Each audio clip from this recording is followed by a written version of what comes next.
que você seja edificado, confortado, exortado e consolado por esta palavra.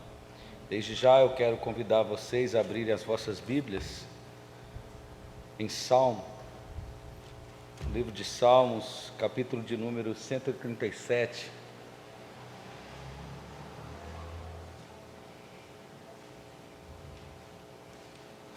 Obrigado, presbítero. Salmo 137, eu quero ler o capítulo inteiro. Nós vamos estar meditando nesse salmo, pregando a palavra e aplicando para as nossas vidas.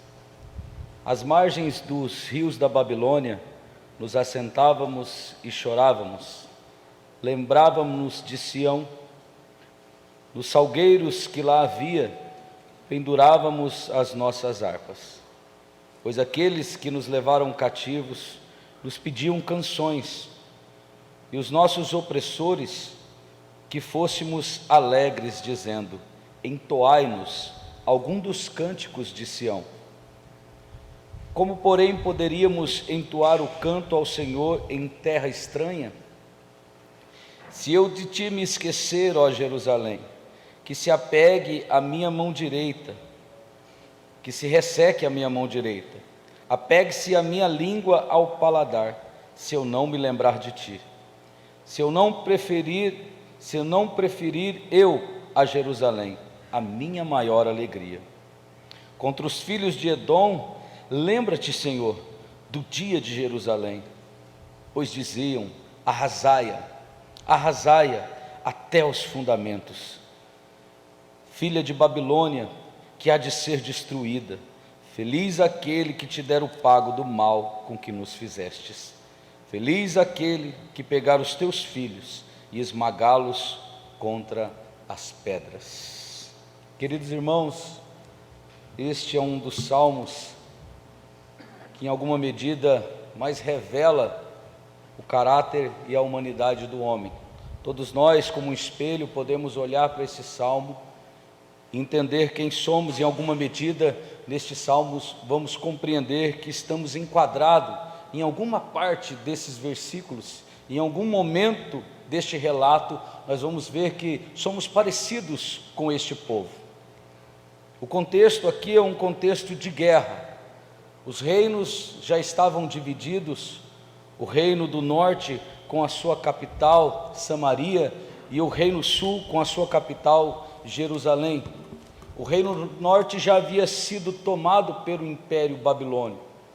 O reino sul agora estava sitiado, estava totalmente cercado pelas forças e pelo exército do rei da Babilônia. Eles não tinham como sair, eles não tinham como comprar comida, eles não tinham como se alimentar, e aquele cerco durou por muitos dias. O cenário é de fome, o cenário é de guerra, o cenário é de morte. Pessoas morriam de doenças, pessoas morriam de fome, porque se saíssem da sua fortaleza seriam mortos por aqueles soldados. Se permanecesse, morriam de fome, a ponto dos profetas que viveram nessa época profetizar que as mães comiam os seus filhos que morriam naquele período para que eles não morressem de fome. Era um período de muita tristeza. Enfim, até que o Império Babilônico derrotou Jerusalém, em 3 etapas sitiou a cidade e os levou cativo. Eles estão agora, neste momento, lembrando as lembranças amargas daquele dia, do fatídico dia em que eles foram levados cativos. Um escritor já afirmou que as antigas bênçãos não são suficientes para as vidas e para os momentos de hoje, e nem as antigas mágoas podem apagar as alegrias de um futuro presente. Eles estavam mergulhados em mágoa. O texto que nós lemos é um texto que revela a situação em que eles estavam vivendo, e o sentimento que eles expressam é um sentimento de dor, é um sentimento de revolta, é um sentimento de mágoa, por tudo que eles haviam vivido naquele momento. Esse texto fala de toda essa situação. O povo de Judá por não ouvir a voz de Deus, por se corromper espiritualmente, foi levado cativo. O propósito deste cativeiro não foi o fato de que eles estavam servindo a Deus, eles estavam adorando a Deus, eles estavam obedecendo à lei de Deus. Muito pelo contrário, esse cativeiro se levantou, esse juízo de Deus se levantou por conta de que aquele povo não obedecia à lei de Deus, não ouvia a voz de Deus, não obedecia os profetas e tudo quanto Deus já havia falado. Era um povo de coração duro, era um povo obstinado, e o juízo de Deus se levantou. O que trazia muita perplexidade a este povo é que Deus levanta um império pior do que eles para os subjugá-los. Eles não estavam sendo julgados por alguém que era bom, eles estavam julgados por um império que era muito mais pecador do que eles, mas foi esse império que Deus usou para trazer juízo ao seu povo. Eles chegam a dizer que o cerco foi tão doloroso que os jovens foram esmagados e passados a fio de espada. As crianças foram mortas e atiradas nas pedras, muitas delas, e as jovens, muitas delas foram molestadas e sofreram abusos por conta dessa intervenção militar. Os que morreram à espada foram mais felizes do que aqueles que foram deixados e entregues à míngua para viver naquela cidade totalmente destruída e queimada a fogo. Os que tentaram escapar, porque havia brechas no muro, eles eram mortos pelos edonitas. E aí mostra a revolta não só contra o Império Babilônico, mas contra aqueles edonitas que gritavam em alto bom som. Eles sentiam alegria em ver a destruição do povo de Deus, e eles gritavam: arrasai, arrasai até o fim. Tudo isso está na mente deste povo. Eles estavam fazendo incursões e as suas mentes estavam sendo levadas e aprisionadas neste dia. Eles estavam lamentando. É um salmo de lamento, é um salmo de questionamento, é um salmo em que eles expressam toda a sua indignação pelo fato de terem vivido tudo isso. De vez em quando, eu e você somos levados a sentimentos como esse.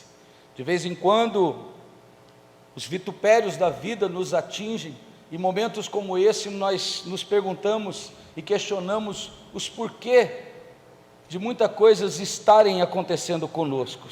Eles se lembram de tudo isso, e neste momento, como seres humanos que somos, muitas vezes a nossa vida se torna como a dessas pessoas, amargas.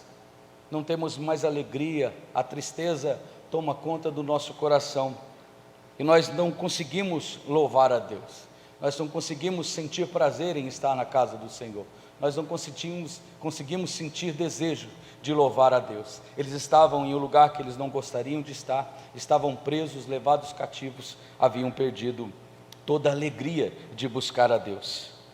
Mas o meu desejo nessa noite é levar os irmãos a entender que as circunstâncias, os momentos, as crises e as dificuldades não pode impedir o nosso louvor de chegar até o céu.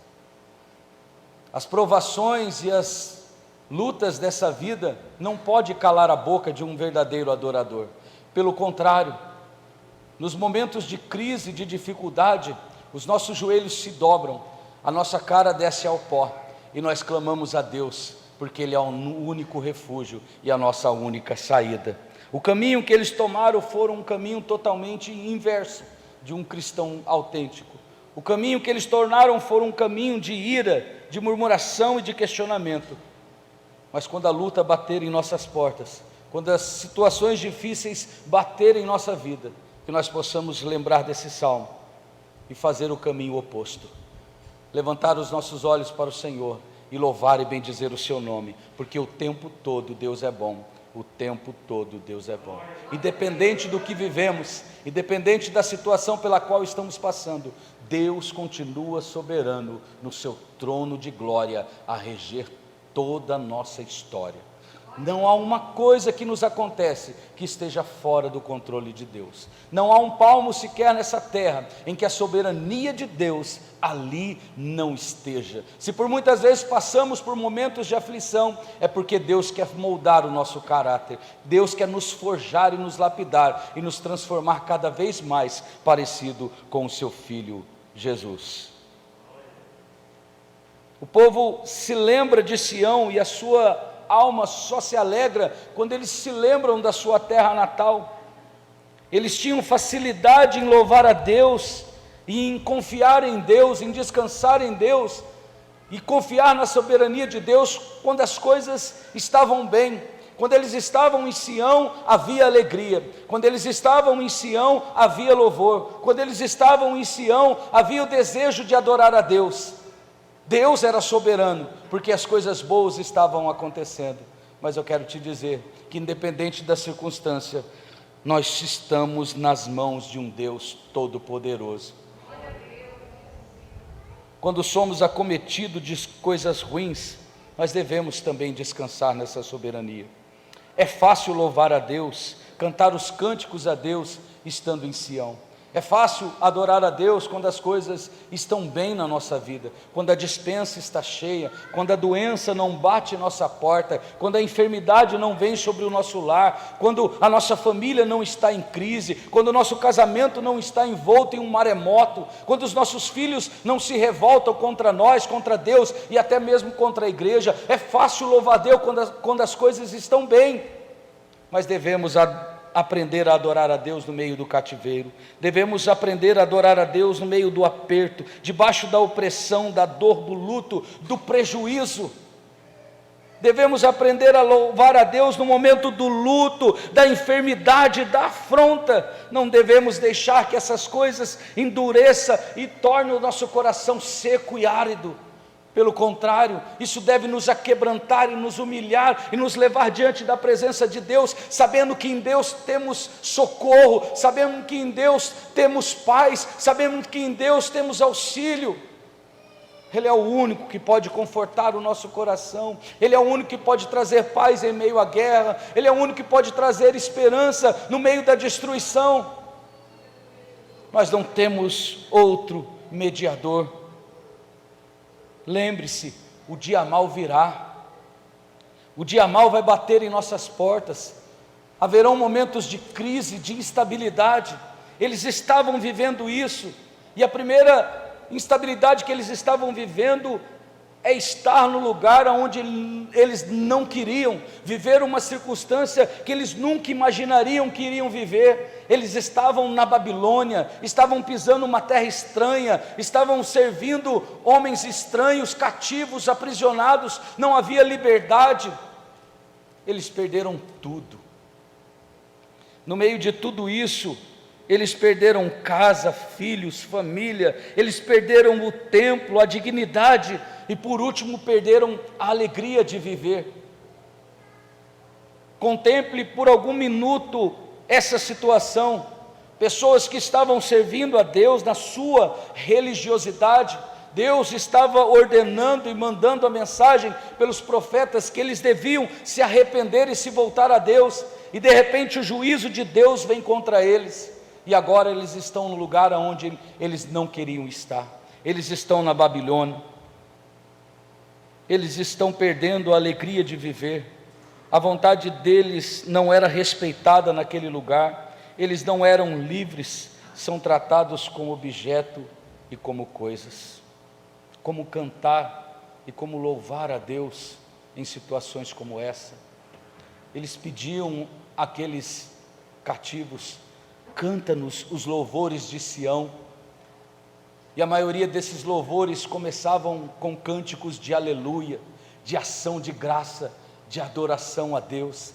Eles não conseguiam dizer aleluia, eles não conseguiam entoar ação de graças, eles não conseguiam louvar a Deus, porque o seu coração estava cheio de amargura. Talvez eu e você estamos numa situação como essa, desistindo de cantar e de louvar a Deus, pendurando as nossas harpas. Estamos em situações e momentos que não gostaríamos de estar, estamos passando por situações que nunca imaginaríamos que iríamos passar. A nossa vida virou de cabeça para baixo. O que fazer então, pastor, diante de uma situação dessa?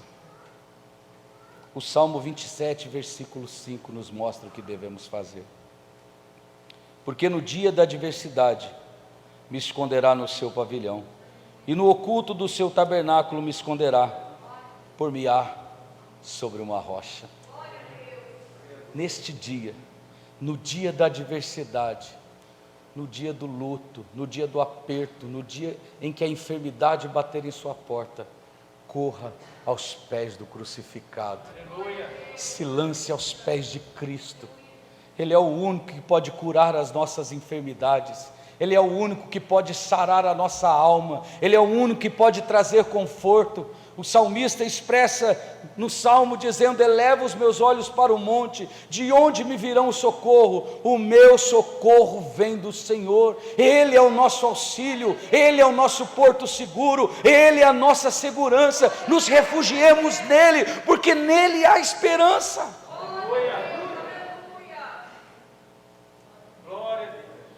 O salmista no Salmo 91 diz: aquele que habita no esconderijo do Altíssimo, à sombra de um Deus onipotente descansará.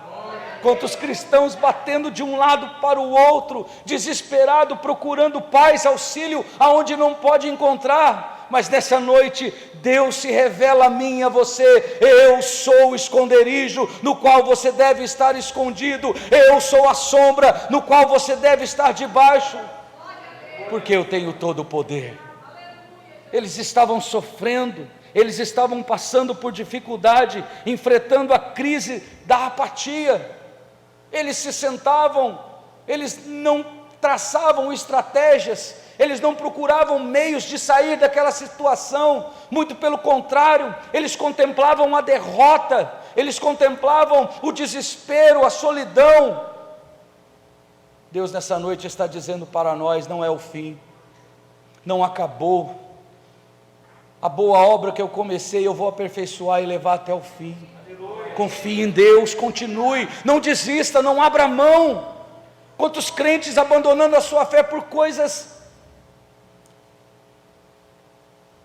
tão supérfluas, mas nessa noite Deus está nos trazendo a compreender a sua palavra. Eles estavam apáticos.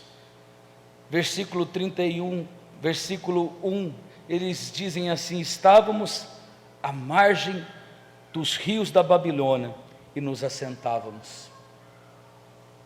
Uma expressão de desânimo. Apatia e desânimo é a morte da esperança, a aceitação passiva da derrota, a decretação de um fracasso. Apatia é desistir de lutar, é dar-se por vencido e aceitar o caos com toda naturalidade. É como se eles dissessem: não tem jeito, o que iremos fazer? Vamos nos sentar aqui. Eles estavam apostando que a crise era imutável, que as tragédias e tudo que eles viveram eram irremediáveis. Não havia mais esperança nos seus corações, não tinha sonhos, não tinha desejos de uma vida melhor. Nada e nem ninguém poderia mudar aquele caos na mente dessas pessoas. Eles não se assentavam para formular uma estratégia, um desejo, um culto, uma adoração a Deus. Eles poderiam pegar as suas harpas, que eram instrumentos de louvor ao Senhor, e mesmo cativos na Babilônia, continuar a adorar e a bendizer a Deus. Mas eles não fizeram isso. Eu e você, o que fizemos e o que iremos fazer em meio às lutas? Iremos abandonar o barco? Iremos virar as costas para Deus e para a igreja? Ou iremos continuar louvando e bendizendo ao Senhor, dizendo: te louvarei, não importam as circunstâncias? Quantas vezes ao cantar esse hino não mensuramos a profundidade do que estamos falando? Nós dizemos: te louvarei, não importam as circunstâncias, mas quais circunstâncias são essas? Será que são todas mesmos? Ou só queremos louvar a Deus no momento da bênção? Eles estavam com esse sentimento, faltava sonho, faltava esperança no amanhã, faltava o amanhã na tragédia de hoje. Eles estavam mortos naquela tragédia, paralisados naquela situação. Sentar-se desse jeito é apartar-se e acomodar-se ao desespero. É como se suicidasse cotidianamente. Eles estavam matando a sua própria alma. Eles estavam morrendo aos poucos de desânimo. A apatia não era de uma pessoa, era coletiva. Todo o povo estava inerte àquela situação. Todos estavam apáticos. Não existe ninguém para motivar essa gente. Todos estão desanimados. O versículo continua que eles estavam assentados e estavam chorando. Era um coro de melancolia. Era um coro de tristeza, de dor, de sofrimento. Tudo está banhado em lágrimas. Eles não cantam, não sonham, não planejam, não reagem àquela situação. Eles só sabem curtir esse momento de nostalgia. Tem gente, irmãos, muitos cristãos que muitas vezes não reagem às situações. Estão presos no dia em que foi traído. Estão presos no dia em que levaram um calote muito grande e foi traído pelo seu sócio. Estão presos no dia em que o seu filho o abandonou e o virou as costas, em que o marido decidiu abandonar e virar a casa. Ei, nós temos que abandonar esse sentimento. Deus tem coisas boas para mim e para você. Ele continua sendo o mesmo. Entender a soberania de Deus é descansar no cuidado desse Deus. É saber que Deus está cuidando de todas as coisas, nos mínimos detalhes. Talvez o trauma que você sofreu desde a sua infância paralisou a sua vida e você não consegue ser feliz. Deus está nos trazendo à mente que Ele é poderoso para nos fazer cantar de alegria. Eles estavam em crise, eles não conseguiam se livrar disso, eles estavam se lembrando de Sião. Eles não fizeram como Daniel. Lembre que Daniel, Cedraque, Mesaque e Abdenego foram levados para o mesmo cativeiro. E qual foi a atitude desses homens? Eles não foram transformados pelaquela circunstância de dor. Pelo contrário, o sentimento deles foi de adorar a Deus, independente da circunstância e do lugar onde eles estavam.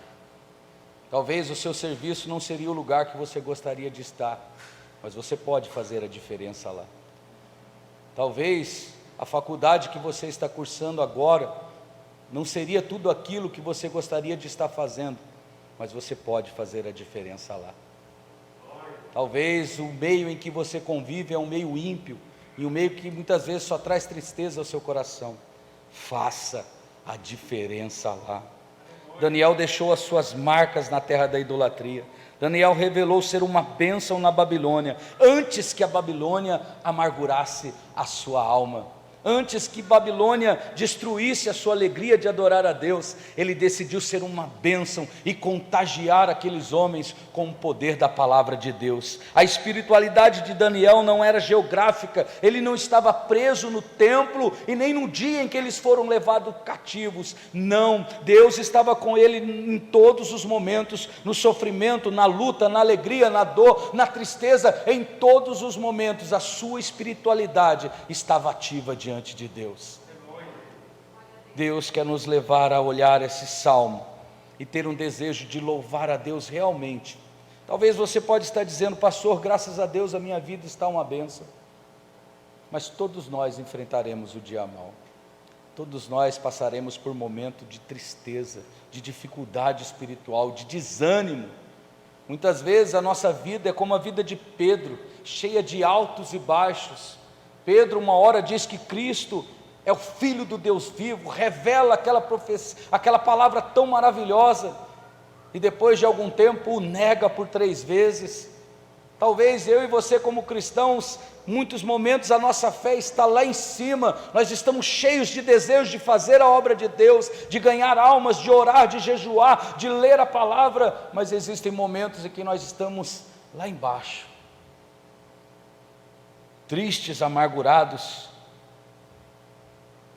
Deixar de cantar é negar a fé, é renunciar o testemunho, é viver um projeto anticristão. A tristeza do passado não pode roubar a esperança do futuro.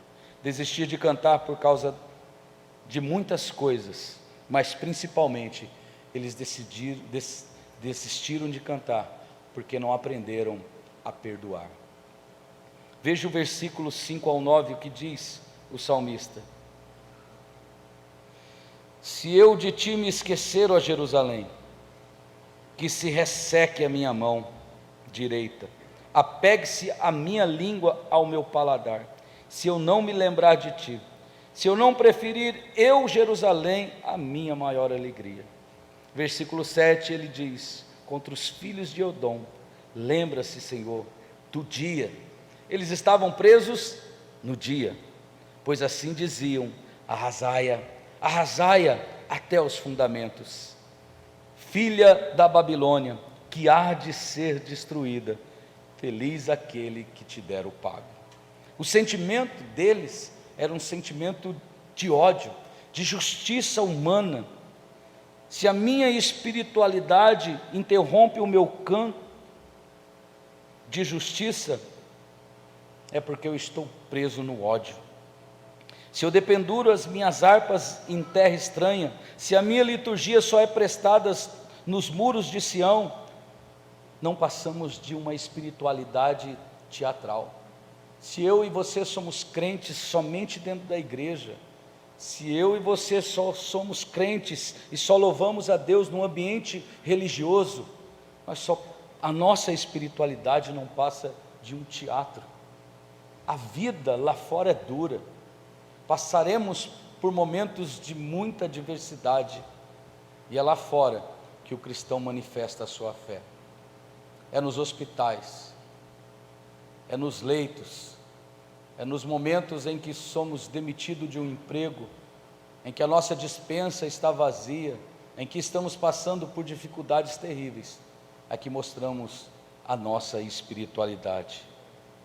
O versículo 5 e 9 revela que a espiritualidade deles não estava em Deus, estava na região em qual eles viviam. Eles não se lembram de Deus com alegria, eles se lembram de Jerusalém, eles se lembram de Sião, eles não se lembram, eles não falam a questão de Deus, muito pelo contrário. Esse texto está banhado em violência, desejo de vingança. Eles ficaram amargos, revoltados e cheios de ódio. Até os seus opressores pediram para que eles se alegrassem, mas não havia alegria. O perdão é uma das mais libertadoras formas que um cristão pode exercer. Quem não perdoa está preso. Quem não perdoa está sendo levado a ser aprisionado por aquele momento de dor. Um escritor diz que se nós quisermos ser felizes por um instante, nós devemos sim nos vingar, mas se quisermos ser felizes para toda a vida, nós devemos liberar o perdão. A falta de perdão nos causa doença em nossa mente, dificuldades de relacionamento com o próximo e principalmente com Deus. Quando nós não estamos dispostos a perdoar, nós não conseguimos nos relacionar bem com as pessoas, nós ficamos amargos, nós ficamos desconfiando de tudo e de todos. Mas quando liberamos o perdão, as janelas do céu se abrem, nós temos liberdade de buscar a Deus. Eles não louvavam, não é porque eles estavam só cativos, porque o seu coração estava tomado por um sentimento de vingança, de ódio. Eles queriam que até aquelas crianças que estavam vivendo na Babilônia fossem arremessadas e mortas. Havia um sentimento de vingança no coração deles, eles se sentiam especiais, mas eles não se lembravam que eles estavam lá porque estavam desobedecendo a Deus, cuspindo na sua lei, virando as suas costas para a palavra do Senhor. Eles não estavam lá porque eram bonzinhos, eles não estavam lá porque eles estavam vivendo uma vida santa diante do Senhor, muito pelo contrário. Por muitas vezes Deus havia avisado aquele povo que ia enviar um juízo, mas o povo não estava nem aí com a voz de Deus. Quantas pessoas estão vivendo uma vida como se Deus não existisse? Deus está falando, Deus está anunciando a sua palavra aos quatro cantos, e muitas pessoas estão desapercebidas a isso.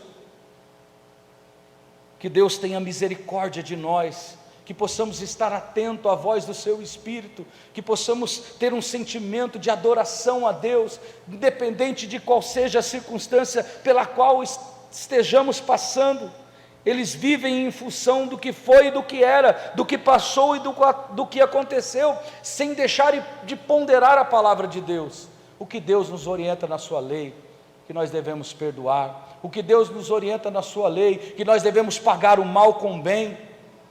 Eles pagavam o mal com mal, ódio por ódio, o desejo era de vingança, nada mais valia a pena para eles. Eles estavam presos nessa neurose de querer se vingar daqueles homens. E aquele povo era o povo que tinha a maior doutrina que já existiu. É o povo que viu um Deus todo-poderoso que abriu o Mar Vermelho, pelo menos a história, e ao longo das histórias, eles foram ouvindo o que os seus pais viveram. Era um povo que estava sendo doutrinado pela palavra, era um povo que tinha uma teologia histórica maravilhosa. Deus havia se revelado àquele povo de uma forma que não havia se revelado a ninguém, mas de nada adiantou. A sua religiosidade não os levou a temer a Deus. Eles tinham o melhor sistema doutrinário do mundo. Eles conheciam as intervenções libertadoras de Deus, mas agora a sua religiosidade estava morta. Eles não conseguem cantar, não conseguem perdoar. Eles estavam presos no dia da tragédia, no dia da dor, no dia do massacre, no dia em que eles não conseguiam perdoar. Eles se lembravam da covardia dos edonitas, eles se lembravam da maneira como eles expressavam alegria em ver o povo de Deus sendo destruído, dizendo: arrasai-a, destruía. Isso lhe trazia cada vez mais ódio. Eles não perdoam porque eles não têm paz, eles não se esquecem do dia em que foram agredidos. Era como se a ferida ainda estivesse aberta. Deus quer sarar as nossas feridas nessa noite. Muitos de nós estamos presos no dia em que passamos por dificuldades, não conseguimos esquecer, não conseguimos perdoar, não conseguimos abandonar esse sentimento. Pelo contrário, cultivamos e cativamos ele como se fosse algo bom, mas sentimentos como esse só causam dor e destruição. Era uma neurose de vingança, vencer o mal contra o mal, o ódio contra o ódio. Esse desejo era um desejo que causava a própria destruição deste povo. Eles desejavam o mal até mesmo às crianças. Olha o versículo de número 9: feliz aquele que pegar os teus filhos e esmagá-los contra a pedra. Eles nutriam esse ódio. Eles não sabiam mais o que é dar louvor a Deus. Eles estão com as suas harpas penduradas. Os cânticos espirituais ficaram no passado, eram só para Sião. E só aprendo algumas coisas, irmãos. Ao longo da vida e ao longo do tempo em que somos cristãos, é muito fácil perder a nossa espiritualidade. É fácil. Se fazermos uma anamnese em nossa mente e lembrarmos de quando Deus nos chamou e a alegria que tínhamos de estar na casa de Deus, eu sei que muitos de nós vão se lembrar. Nós não víamos a hora de dar 6 horas, 7 horas, de chegar aquele momento de se arrumar e vir à casa do Senhor. Louvávamos a Deus com tanta alegria, mas a vida vai passando, nós somos calejados por muitas coisas, e isso muitas vezes minam a nossa alegria de louvar o Senhor. Mas nessa noite, Deus quer se revelar a nós. Deus quer abrir o nosso entendimento. Essas provas não são para nos parar. Essas provações, essas dificuldades da vida não são para fazer-nos abandonar o caminho de Deus. Elas forjarão o nosso caráter. Elas nos colocarão mais fortes na presença do Senhor. E nós o louvaremos, independente da circunstância. eles deveriam olhar ao seu redor, eles deveriam parar de reclamar, eles deveriam parar de murmurar, dar um basta nessa ferida. Eles deveriam fazer como diz em Isaías, capítulo 54, versículo 1. Eles deveriam cantar alegremente. Isaías diz: cante alegremente, ó estéril. Ou seja, independente do que você esteja, ainda que você seja estéril, cante alegremente. Deus nos convida a cantar no estranho, na tragédia, no momento do absurdo. Marcos capítulo 14, do versículo 22 ao 26, nós vemos Jesus se preparando para a crucificação. Ele chama os seus discípulos para aquela ceia, ele vive aquele último momento, e o que ele faz? Ele convida os seus discípulos a cantar um hino de louvor a Deus. A cruz já estava preparada, os cravos já estavam preparados, a ira de Deus já estava preparada contra ele, a separação da Trindade já estava reservada para aquele que seria o castigo que nos traria a paz, mas ele louvou ao Senhor. Em Atos capítulo 16 nós vemos Paulo e Silas fazendo a obra de Deus, pregando a palavra de Deus, e por conta disso foram presos. Chicotadas eles levaram, estavam num cárcere interior cheio de água, úmido. Provavelmente não havia força para movimentar os seus braços, mas os seus lábios não estavam presos. A Bíblia diz que eles cantavam hinos de louvores e adoravam a Deus. Eu quero te dizer nessa noite que a última palavra vem de Deus. Deus está cuidando da minha e da sua vida. Não perca a doçura da vida. Quem dirige tudo é Deus. Faça da sua vida um louvor e uma canção de glória ao nosso Senhor. Tire agora mesmo as suas harpas do saltério e entoie um hino de adoração a Deus. Independente de qual seja a nossa circunstância, Deus nos convida a louvar. Aleluia.